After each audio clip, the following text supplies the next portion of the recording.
Hello to Linda Evangelista and Linda Evangelista only, and welcome back to another video. Today we are going to be going over RuPaul's Drag Race Season 9, going through the challenges and figuring out how I would judge the season. I said in my 1,000 subscriber face reveal Q&A situation video, which I don't know, I'll put in the iCard if I remember to, that I might not go back very often and go over previous seasons of Drag Race and, do my how would I judge them videos, but I'm doing this now because it seems like people want to see it. And I didn't have a really solid idea for any other video for this kind of week, 2 weeks period, so hey, why not? I love Season 9. Season 9 is one of my favorite seasons of Drag Race of all time. It is just a stellar fucking watch from start to finish. And it really ushered in this kind of era of Drag Race. I don't know if we're technically we're not in the same era as we were with Season 9, but it really ushered in the VH1 through MTV kind of era of oh, this is big. This is legit, mama. This is here, and it is a phenomenon. The rules to remember, as always, are the season has to be as long as Season 9 originally was, which was 14 episodes, 12 competitive episodes, the reunion, and the finale. And the performances and the challenges need to be based off of how well someone did or how people would predict they would do. So I'm not just going to put somebody in the top when they were originally in the bottom, or vice versa, unless there is strong fan support for that being the case. The goal, as always, is to act as if I am the head judge and craft this season however I can imagine to make it as fun and eventful as possible, while also being fair with my judging of the season by combining my own personal tastes and what was shown to us on the show. Before we go further, please like, comment, and subscribe on this video if you enjoy yourself. Only about 25% of my viewers are currently subscribed, so if y'all subscribed, we would get to 4,000 subscribers, and that would be pretty sick. So I would really appreciate that if you enjoy yourself. But if you don't enjoy yourself, then, I'm sorry. But anyways, let us get into episode 1. Alrighty, in episode 1, we have ourselves the, Lady Gaga Runway challenge going on here. So this challenge is pretty interesting. It really is the first iteration of, the kind of, episode 1, representing who you are kind of design challenge. But it's not really a design challenge. It's basically just a runway challenge because you're only presenting runways already brought from home. It's, it's the kind of the proto version of the way that they, have been doing the challenges on on the UK seasons. For, I think it was seasons 1 through 4, they did basically this challenge for the first challenge of the season, but yeah, I'll shut up about that now. But they have to present a Lady Gaga look and a hometown look for this challenge. And I kept the judging exactly the same. I felt like it was very, very fair.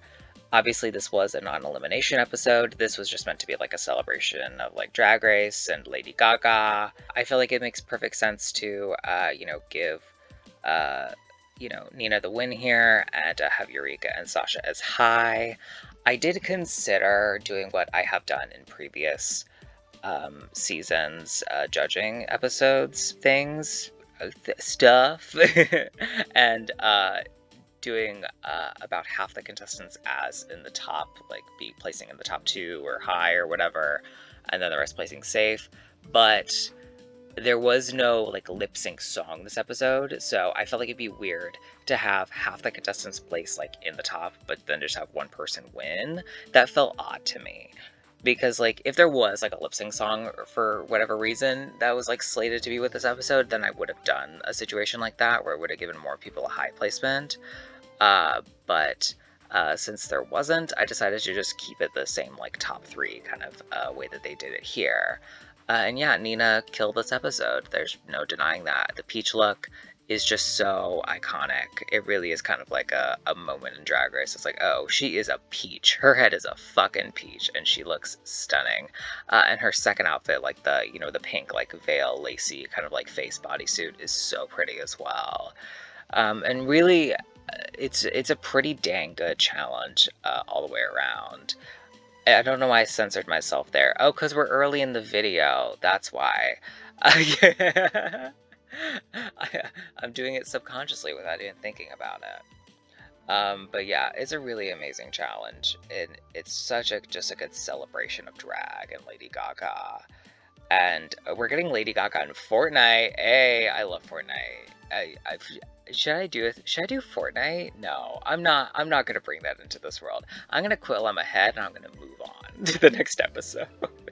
In episode 2, we have ourselves I'm gonna say the worst challenge in Drag Race history, and that is the cheerleading challenge, because girl, there are too many injuries and shit going on in this episode, in this challenge, for this to even make any amount of sense to do. Like, why are you making them cheerlead? They're not cheerleaders, they're drag queens. That's like going to the fucking, like, that's like going to a cheerleading competition and being like, hey, you gotta get in drag, loser. Like, that just doesn't make any sense. It really doesn't. It's not a good challenge. But what else would we put in its place? So we have to judge it. And the placements I did for this episode are, again, the exact same as they originally were. Valentina did an amazing job in this challenge. Her runway was beautiful. She cleared the episode fully. She did so amazing. And Shay and Trinity also did a great job in this challenge. They, really did the damn thing when it came to, like, the cheerleading aspect of it.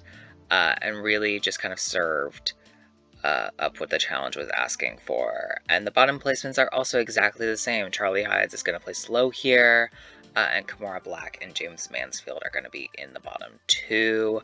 And I don't think I mentioned yet, but Cynthia Lee Fontaine is here. Yay, Cynthia.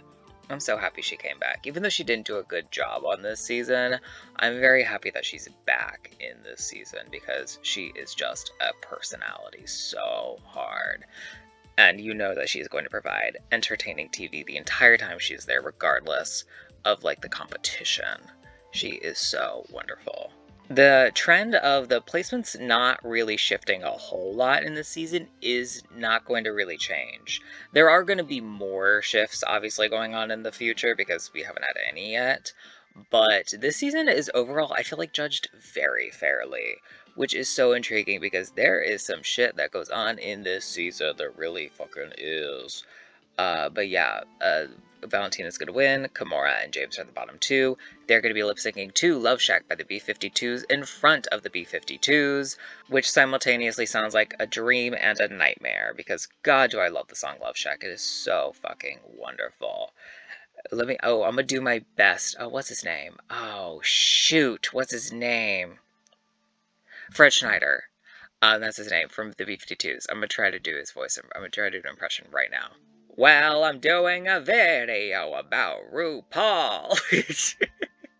I talk like this, and he says a lot of words. It's like the words, like that kind of phrasing. I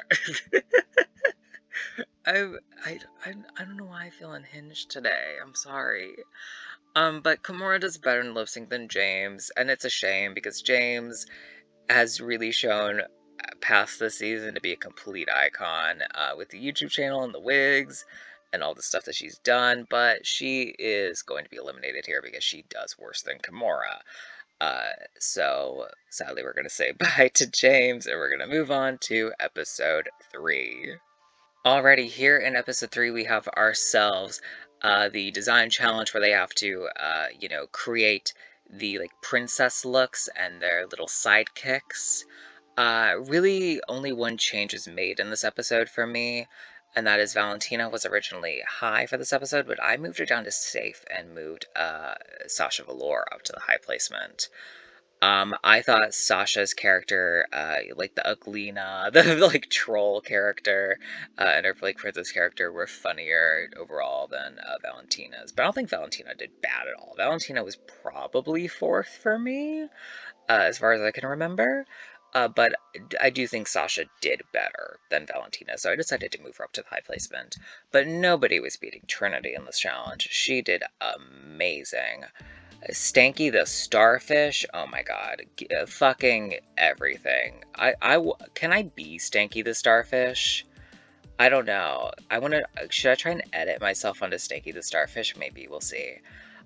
She did so good in this challenge, really provided the comedy, made a great outfit. It's a really interesting challenge because you're having to make an outfit, first off, and then second, you have to provide like a comedy character aspect to it.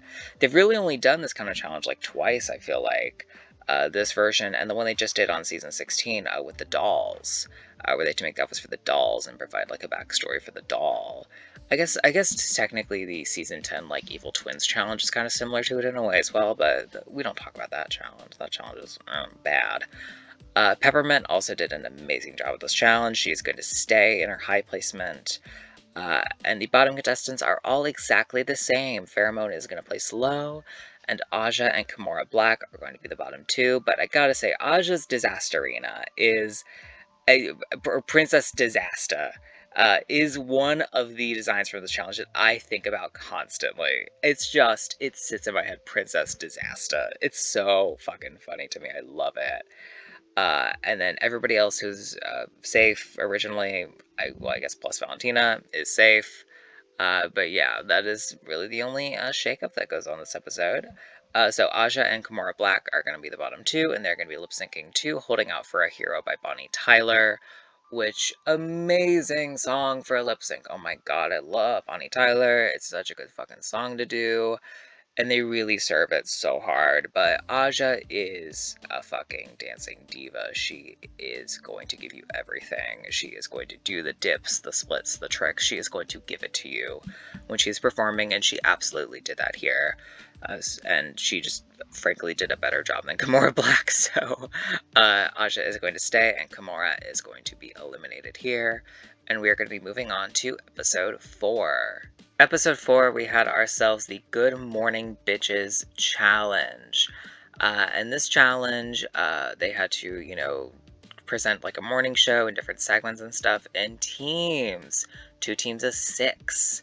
And I kept all the placements the same because I think they were very, very fair with the placements. Sasha and Shay had the most entertaining bit overall. And they were on the team that overall did better, so I think it makes complete sense that they got a double win here for their performance in this challenge. They both did truly amazing jobs here. Because they're the winning team, they're going to be winning the challenge, and Aja, Alexis Michelle, Pheromone, and Valentina are all going to be high. Then for the losing team in the bottom, Cynthia Lee Fontaine, Eureka, Nina Bonina Brown, they all did the best of the team, essentially just by not messing up, because Peppermint, Trinity, and Charlie all had different mess ups that they contributed to, so it makes sense why they're the bottom 3, but I do feel like Peppermint did a better job than Trinity and Charlie here. I think it just makes sense to put Trinity and Charlie in the bottom 2, so I kept this the same. This challenge I really love. I love if you're gonna do like a improv acting challenge, I like it being based on something like a news show, or like a set program, like a version of a show, like a daytime talk show, or like a morning show, or like a home shopping kind of show, something in that realm, because it provides a good enough framework for them to like improv, well, not improv necessarily, but to kind of create their characters and act around the prompt, while it not being like a true acting challenge where they're just like everything's gonna be like green screened and fuck it around them, and they're just like having to say some line that doesn't make sense for a convoluted script. This is just a better format to kind of challenge them in this area, I feel, overall. So yeah, I really do like this challenge. This is a really good challenge in my opinion. So Trinity, I was gonna say Trinity Taylor for a second because that's what she went by in the season, but no, it's Trinity the Tuck. Trinity and Charlie Hides are going to be lip syncing to I Wanna Go by Britney Spears. And Charlie, move! Let's go, Charlie! Yeah, Charlie doesn't do anything. So Trinity wins. Trinity did a great job, but Trinity could have stood there for 90% of it and then just like did her little cartwheel that she did at the very end, and she would have won. Like it wasn't nothing that, you know, Trinity was never expected to lose. I feel like this lip sync, and she was never going to. So yeah, Trinity wins, and Charlie is going to be eliminated here. And we're going to be moving on to episode 5. In episode 5, we have ourselves the Kardashian Rusical. I did talk about this Rusical in the most recent video on my channel, which I will put in the iCard if I remember to, but I really like this Rusical. All of its parts have their own little moment to shine, and I feel like any part in this Rusical could win if given the right circumstances. I feel like there are Rusicals where no matter how good you do on a certain role, you're just never going to win unless everybody else forgets their lines. You know what I mean? But this Rusical, I feel like, you know, the story, I feel like the narrative makes sense. Obviously, it's like the narrative of the Kardashians, but the way they present it in the Rusical makes sense. You know, everybody has like a moment to shine. The characters are fun and interesting. It's really just a good Rusical. I made a bit of a controversial decision here. And that is, I decided that Alexis Michelle, Alexis Michelle should be the winner of the Rusical. I am in love with Alexis's performance in this Rusical. Her performance as Kris Jenner is, I think, one of the most standout like impersonations that we've seen on Drag Race. Like, she really serves the musical aspect and serves Kris from front to back. She really fucking brings it here. And while Shea Coulee does an amazing job as Black China, I just think, for me, Alexis' performance in this Rusical is so beyond. It's one of my favorite Rusical performances, period, that I would be remiss if I did not give her the win here. And I understand that her outfit for this episode was not good for the runway. It was not good. But her performance and how much I love it for this challenge outweighs the, you know, spotlight that Shea had conversely with her runway for me. Like, they were stronger than and weaker than each other in an area, but that Rusical performance and how good it is to me really is the thing that matters the most here. So I decided to give Alexis Michelle the win here. But besides that, every other placement in this episode is the same. Shea got moved on to high from the win. Peppermint is going to stay in the high placement for Britney Spears, which is very interesting that she... first of all, why did Peppermint get Britney Spears? Let's talk about that for a second. I know she mentions it in the episode, but why does she have to play Britney?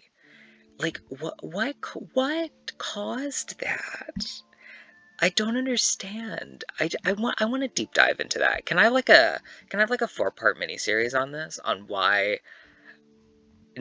Fuck Nina should have been Black China. Let's talk about why was Peppermint Britney. Like, let's talk about that. Aja, Sasha Velour, Valentina, Trinity, the Tuck, they are all going to be safe, and Eureka is also going to be safe, but we'll get to, you know, what happens in a second. Nina Bonina Brown is going to be low, and the bottom 2 are going to be Cynthia Lee Fontaine and Farrah Moan. Now, I did not mention this earlier, but as everybody who's seen this season knows, Eureka injures her knee during the cheerleading challenge. And at this point in the season, after, you know, getting like doctor's orders that she cannot continue in the competition, she you know, is essentially like said to like, hey, you can't be in the competition anymore, girl. I'm sorry. And that is going to happen here as well because nothing changes. We still have to do the cheerleading challenge. So sadly, she is still going to. I believe she like, does she break her kneecap or like breaks her ankle, or I forget exactly what she does. But I think she hits her knee wrong and then something messes up with her ankle. I'll put it on the screen what exactly it was because I can't remember exactly. But due to all that, she is going to be, told to sashay away here. And due to that, Cynthia Lee Fontaine and Pheromone both get to stay in this episode. And that is good for them because their lip sync to Woman Up here was not great. It wasn't great. I mean, I think Farrah won the lip sync. I do. If I had to choose somebody, it's Farrah. But, oh girl, it's really don't care between Pearl and Miss Fame levels to me. It is, I do not like the lip sync. I'm so sorry to say. And I know I shouldn't be judging. I know I shouldn't be a hateful cunt right now. But I had to get it off my chest. I'm sorry. But I won't talk about it any longer. Let's move on to episode 6. In episode 6, we have the Snatch Game. It's time to play the Snatch Game. I don't fucking know.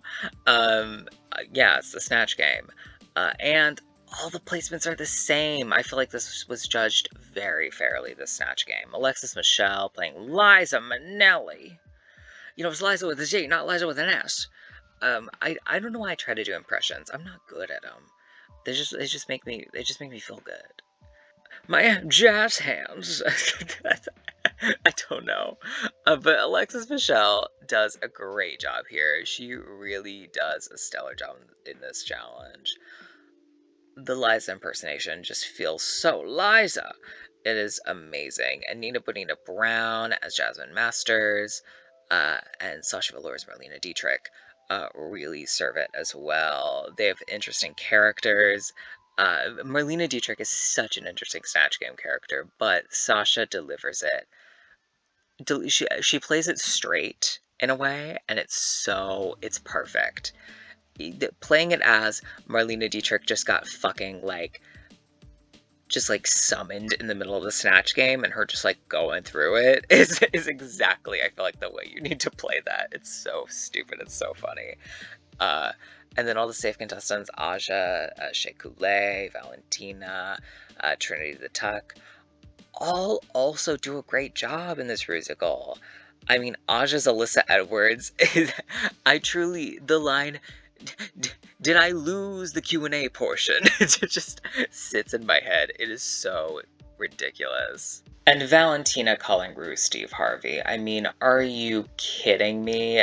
That is ridiculous. I don't know how many Emmys season 9 won, but I feel like she won an Emmy for the season by saying that. So ridiculous. I love it. And so, yeah, Pheromone is going to be low, and the bottom two are going to be Peppermint and Cynthia Lee Fontaine. And they're going to be lip-syncing to Music by Madonna.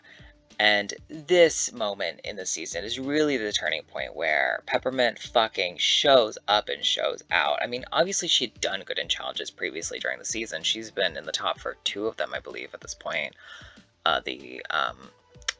The Princess Design Challenge and the Rusical. But I feel like this is the point where us as the viewer really get to see Peppermint and be like, oh, she's here to fucking destroy this competition.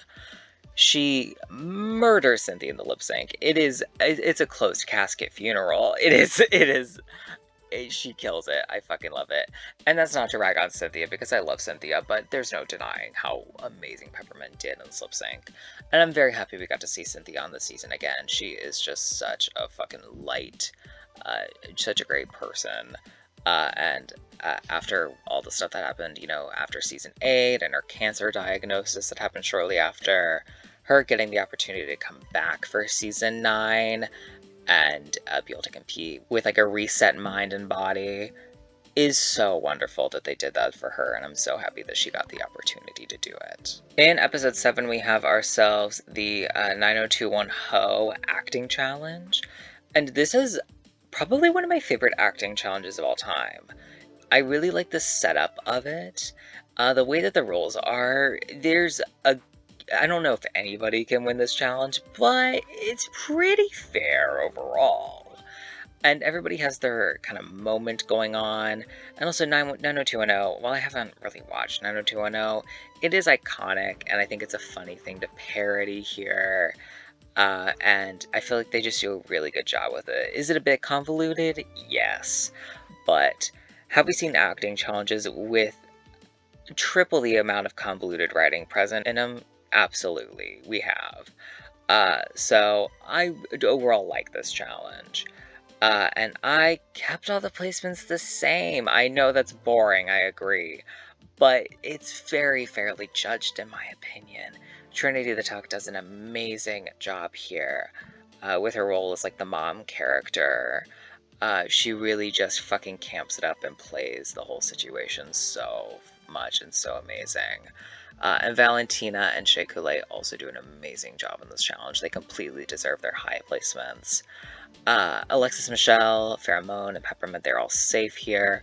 This is really like even though Pheromone is safe in this episode, this is the episode where I'm like, oh, Pheromone has got this. Like, Pheromone can do really well in a challenge on Drag Race, because even though she is safe, she did a really, really good job in this challenge. I really love her acting here. She was my fourth favorite, I would say.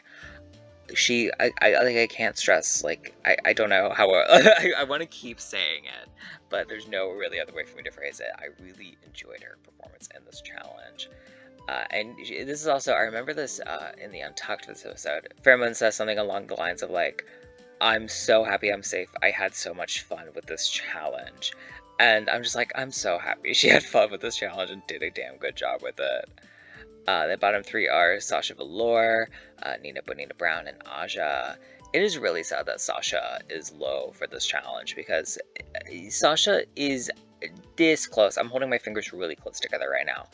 This close to not placing below safe on this season, but this is a very fair low placement for Sasha, sadly. But she does not do as bad as Nina Bonina Brown and Aja, so she is going to be low, and they're going to be the bottom two, lip syncing to Finally by Cece Peniston.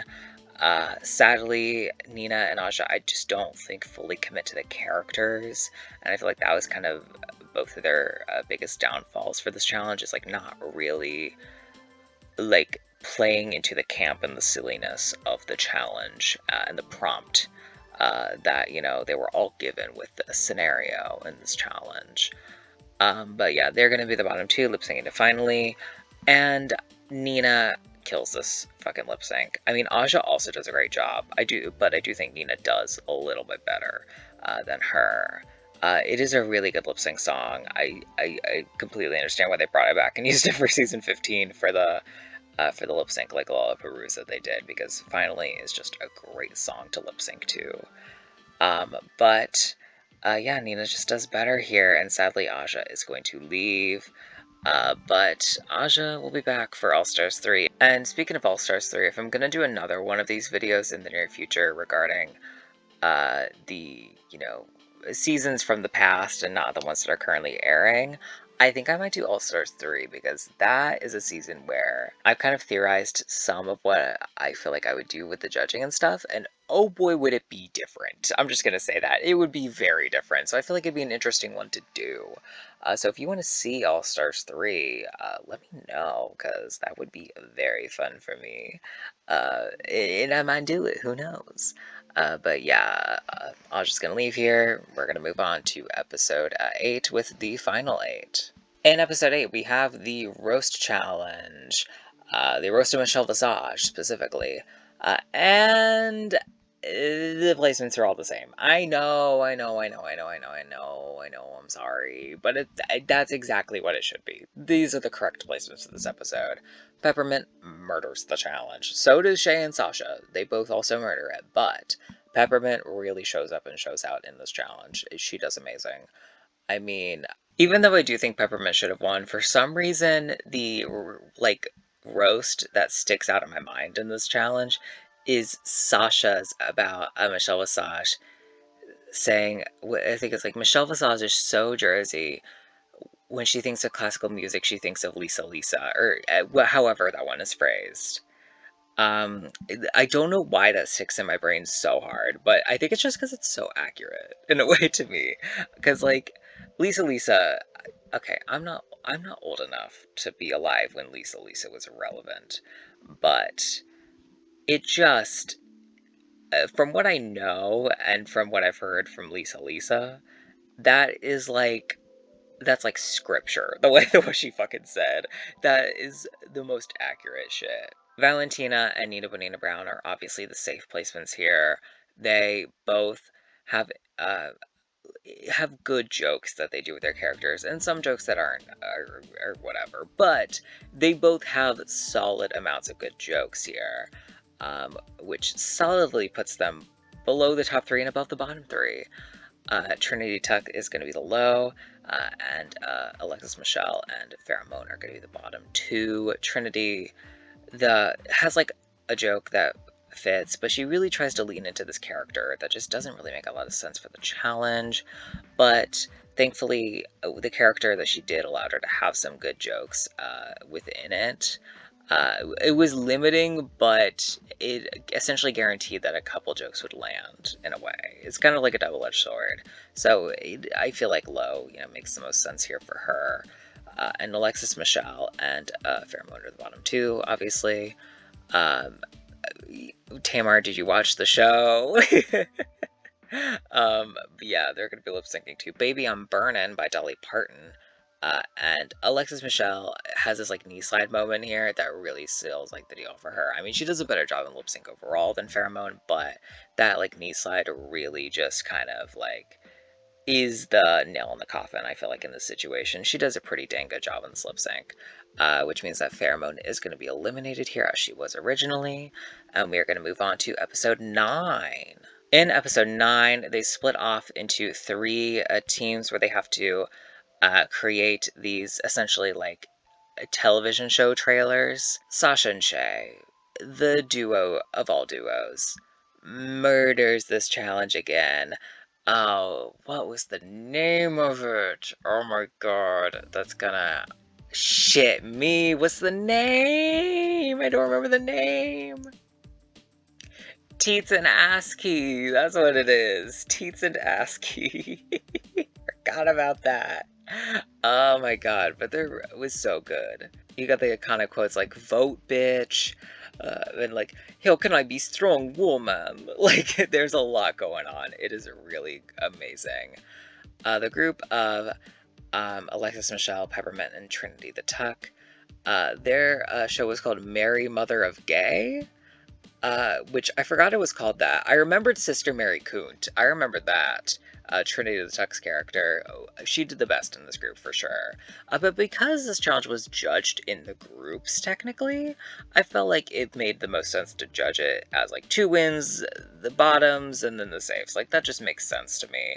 If the group of 3 was in the top, they would have all gotten the win. And the group of 3 was in the bottom, I probably would have done like a low and then the bottom 2. I feel like that just makes the most sense for this challenge and the way that it was set up. So that's why it's like that. But their, show, the group of 3, Peppermint, Trinity, Alexis, I feel like it was all right. It kind of hit the marks that it needed to with like, it's like the show trailer and the funny moments and stuff, but it didn't feel fully fleshed out, the concept, and I feel like that's why they were safe. And also, I feel like just the chemistry between Sasha and Shay is like unmatched between any other duo in this cast, period. So I think if they did the idea of the Mary Mother of Gay as good as it could have been, it still would have been worse than Teats and ASCII. I do. So they're all going to be safe. And then Nina and Valentina, for their show Nina and Tina, what the fuck was going on there? It was something. It's a fever dream. I don't know what, but they're the bottom 2 in this challenge. There's no doubt about it. There's no questions on it.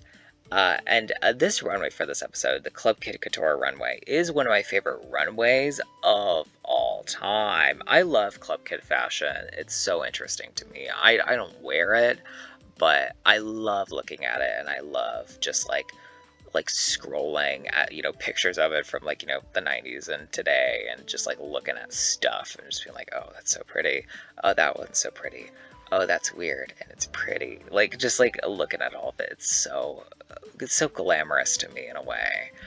And so I really love this runway category, and these presentations were all amazing. I mean, Peppermint's runway is one of my favorite runways of all time, period. On Drag Race, it is stellar. So yeah, Nina and Valentina are going to be lip syncing to "Greedy" by Ariana Grande, and baby, you got lucky because you're rocking with the best. And we all know how this goes. Valentina does not know the words to Greedy, and she goes home. Which is the shock of the season, now and in the past. Because I mean, Valentina had not placed below safe before this. Had like a win, a few highs, some safes, and now she's just sniped out of the competition. No, you don't know the words. You're leaving, and that's really. It's kind of, in a way, it's upsetting. In another way, it's iconic because I really wish.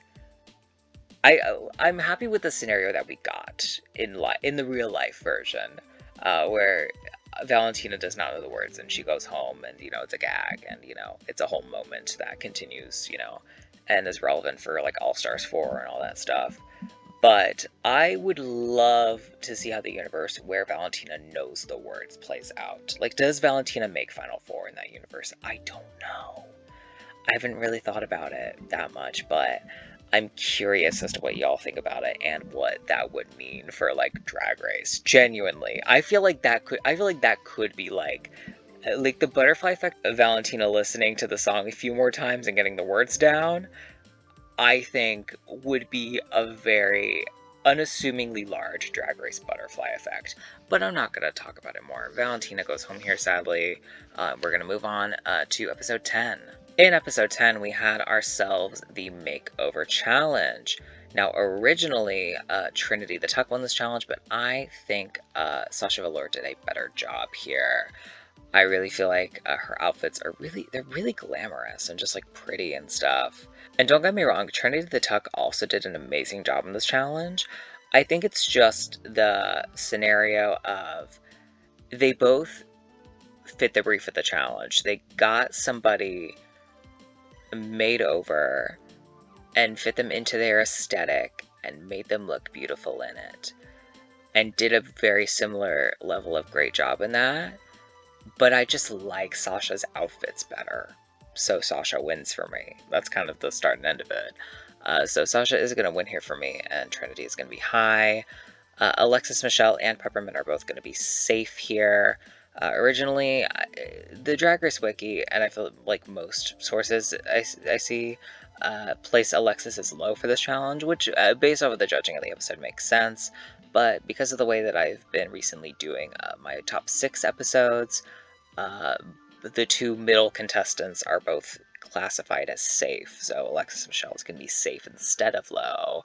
But if one contestant had to be low, if one had to be safe, it would be Alexis would be low for sure. But no, Peppermint and Alexis are both safe here. Which means the bottom 2 are Shea Coulee and Nina Bonina Brown. It is a pretty deserved bottom 2 here, I would say. Shea has a wig malfunction going on with her outfits, and Nina just has the vision, which I feel like if the vision was complete would have looked really nice, but doesn't really get an opportunity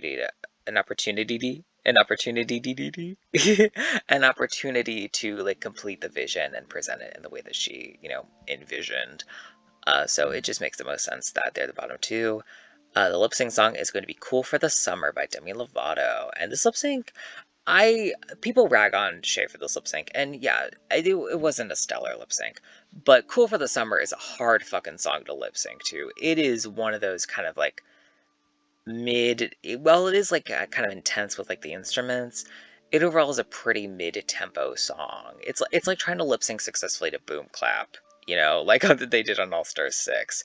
Like, it's just hard to lip sync to a song that has that kind of momentum to it. So, again, I don't think either of them did a stellar job in the lip sync.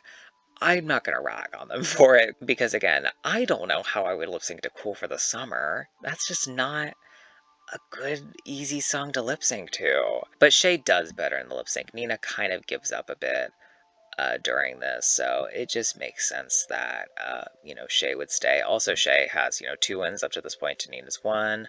Only 1 bottom 2 placement. This is Nina's 3rd. It just makes sense for her to stay and for Nina to go. So that is what's going to happen here. And we're going to move on to episode 11. In episode 11, we have the gayest ball on Earth. And the placements are the same. They are the same for the final time because it's the last competitive episode. They're the same. I completely agree with the placements. Shay murders this challenge. I mean, that, construction worker look is so iconic in Drag Race history to me. It really is one of the ones that sticks out of my brain as an iconic Drag Race look. Um, and she really just turns out this whole challenge. Sasha is going to place high, she did originally, and Trinity the Tuck is going to be safe. Again, I completely think that they both deserved their placements here. They both did good jobs in this challenge as well. This sadly means that Alexis, Michelle, and Peppermint are going to be in the bottom two for this challenge, and they're going to be lip syncing to Macho Man by the Village People, which is so fun for a lip sync. I fucking love that we got Macho Man. We need to get like in the Navy at some point. I feel like we need to get YMCA. I don't really know any other songs by the Village People, but I just get those three in there. Why not? Just go campy, go wild, go feral with it. But Peppermint does a better job than Alexis here, but Alexis still turns it out. That mustache moment at the beginning is really nice and funny, and really, she kind of sets up at a perfect, starting point for herself. But Peppermint, just throughout the lip sync, continues to like inch and creep above, and then continues above Alexis's performance. But Alexis really starts off on a high note in this lip sync here with the mustache gag. But again, Peppermint just does better. So she's going to stay here, and Alexis is going to leave. And we are left with our same top four as we had originally. In episode 12, the contestants do the category is performances. And category is one of the best Drag Race remixes of all time. That it's no question in my brain. It is stellar from top to bottom. I really need to go through the remixes and do like a ranking or tier list of them. I believe I did do a video ranking the individual verses at a point in time. Which I need to look at that video again because I know that was a bad video, but it's fine. It's fine. I'm not gonna tear myself up over it. I'm just gonna cry later tonight when I go to bed. But everybody does a great job in this challenge. I really like these remixes where nobody goes home. It just feels nice and cozy and just like a celebration of like, you all made it to the finale. You're gonna record a song, have a good time. We're just gonna chill. You're gonna have this kind of thing, this performance to look at for the rest of your life, and we're just gonna move on, and it's really nice, and I like it. Peppermint was recorded, her elimination was recorded in this episode, so in the real life scenario might not have been very nice, but in my scenario, there was never a chance that anybody was going home, so we're good, we're fine. We're just gonna move on. Before the finale, we have the reunion, and this is one of the most iconic reunions in all of Drag Race history. I mean, Valentina wins Miss Congeniality, and the place goes fucking buck wild. It's renamed unofficially the Fan Favorite Award. I mean, it is everything. It is an iconic television moment to me. The whole, like, Valentina winning and Aja being like, I don't think she should be Miss Congeniality. And then, I forget who says it, if it's Aja or Sasha, and if they say something like, well, if it's fan favorite, then she won. And they're like, yay, fan favorite! And she's just standing there. It is everything to me. It is iconic. But, I mean, yeah, that's pretty much all that's important that comes out of the reunion. I mean, there's more important stuff as well in the Season 9 reunion, but for the purposes of this video and how it will be judged, technically, in the finale, we have the lip sync smackdown, as we did originally, because there's no other format that really makes sense to do it with based off of what the knowledge we have and what we know happens and stuff.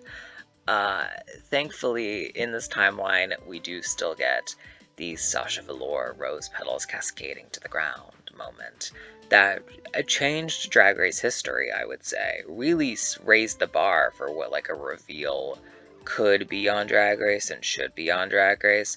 It also kind of made it so that any reveal that came after it just looked worse in a way. But it really kind of set up like, what could be done for and on Drag Race obviously there have been bigger, grander, better reveals in drag competitions before this, but in terms of specifically the show RuPaul's Drag Race, it really raised the bar. And Sasha, with this finale performance, completely deserved the win in the original scenario and in this scenario. And in this scenario, Sasha does have the best track record of the season, I believe. So it really just solidifies itself that Sasha is the fucking queen to be. I mean, she is a stellar fucking drag queen.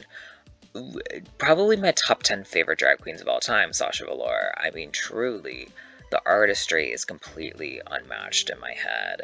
I love the way that her brain moves and thinks, and just the art that they create is just amazing to look at every single time I get to see it. And Peppermint is going to be the runner-up because, you know, the finale is working the same way. So Sasha is going to win against Shay, Peppermint's going to win against Trinity, Sasha's going to win against Peppermint, you know, and we're going to have the same scenario. So Peppermint does place us the runner-up here. And I was saying my praises about Peppermint in a lot of videos. My, how would I do my All-Stars, and I think in, like, the Survivor Drag Race video that I did, I think I talked about her as well. And how much I just love Peppermint, but I love Peppermint. Peppermint's amazing. Truly an icon. And also she was on the Traitors, and she fucked up at the very beginning and sadly took her out. But Trishelle is a snake. If you don't know what I'm talking about, I'm so sorry. I'm gonna end it there. But I loved seeing her on the Traitors, and I want to see Peppermint on more reality television in the future. And not to get too sappy and just like talk about all the finalists, but Trinity and Shay are also just both stellar fucking drag queens who deserve the world. This top 4 is iconic. This top 4 is why this season is so good in a way, because this top 4, nothing will really compare to it. Just strictly looking at sets of finale contestants in Drag Race history, this set of here might be the best of all time and most iconic of all time. I mean, truly, I cannot sing my praises about these drag queens enough. They are all so amazing. And Sasha's performance in the finale lip sync against Peppermint is also so stellar. I actually watched part of it again earlier today. I think it came up on my YouTube shorts, the performance, for whatever reason. But she slays that shit so hard too. Sasha really is the lip sync fucking girl, which Sasha is a lip sync assassin. I'm gonna say that right now. I know she was only in 2 lip syncs on her Drag Race journey, but I have no doubt in my mind if she came back that she would win 90% of the ones that she competes in. Genuinely. Here are the track records and placements for the season, and yes, I was correct. Sasha does have the best track record of the season, technically. For Eureka, I was unsure whether to put her episode where she got eliminated as her placing safe or as her being eliminated, because technically she does play safe, she also technically is eliminated. So I wasn't sure exactly what to put it as. I decided to put it as her being eliminated because it is the episode that she left on. So while she did get critiques and was ultimately placed safe, that decision was reversed and she was told to sashay away because she could not continue on longer. So her track record, her PPE score says 2.6. If you want to count it as a safe placement instead of her being eliminated, it should be 3.2. But I just wanted to clear the air on that. But yeah, that is going to be it for this video. Thank you all so much for watching. Please like, comment, and subscribe if you wish. Leave your thoughts, feelings, and opinions down below. As always, I will leave my Twitter linked down below if you want to go follow me on there. Again, thank you all so much for watching, and as always, take care. Bye-bye.